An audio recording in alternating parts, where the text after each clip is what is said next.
আমি যখন ছোট ছিলুম তখন ছোট।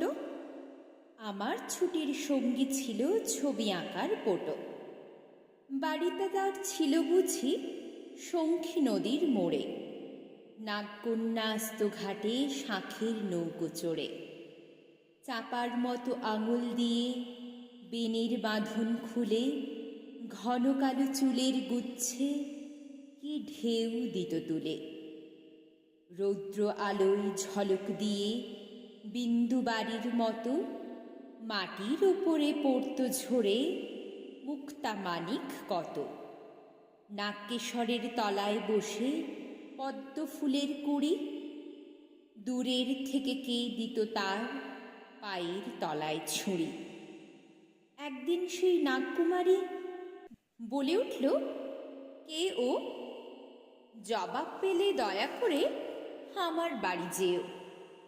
রাজপ্রাসাদের দেউড়ি সেথায় শ্বেত পাথরে গাঁথা, মণ্ডপে তার মুক্তা ঝালুর দোলায় রাজার ছাতা। ঘোড়সওয়ারি সৈন্য সেথায় চলে পথে পথে, রক্তবরণ ধ্বজা ওড়ে ৩০ ঘোড়ার রথে। আমি থাকি মালঞ্চেতে, রাজবাগানের মালি। সেইখানেতে যুথির বনে সন্ধ্যা প্রদীপ জ্বালি। রাজকুমারীর তরে সাজাই কনক চাঁপার ডালা, বেনির বাঁধন তরে গাঁথি শ্বেত করবীর মালা। মাধবীতে ধরল কুড়ি, আর হবে না দেরি। তুমি যদি এসো তবে ফুটবে তোমায় ঘেরি।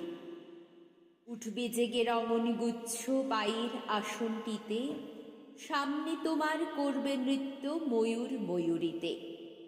বনের পথে সারি সারি রজনীগন্ধায় বাতাস দেবে আকুল করে ফাগুনি সন্ধ্যায়। বলতে বলতে মাথার উপর উড়ল হাঁসের দল, নাগকুমারী মুখের পরে টানল নীলাঞ্চল।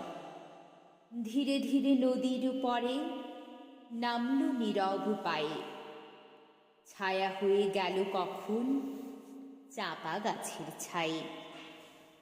সন্ধ্যা মেঘের সোনার আভা মিলিয়ে গেল জলে, পাতল রাতি তারা গাঁথা আসন শূন্য তলে।